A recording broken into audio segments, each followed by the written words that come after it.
Hello, my name is Faizan Akbar. My company name is Bristal Enterprises. We have made this front cutter. This front cutter is used to cut the plastic sleeves. I will give you the demonstration.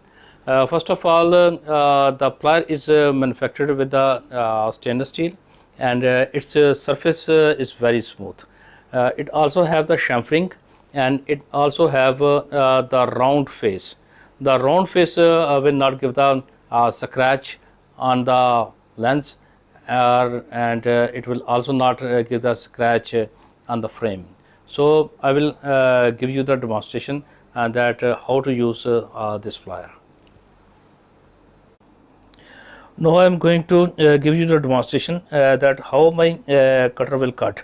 It has a total round face, and now I will give you the demonstration that how it will cut. You see that I will cut like this.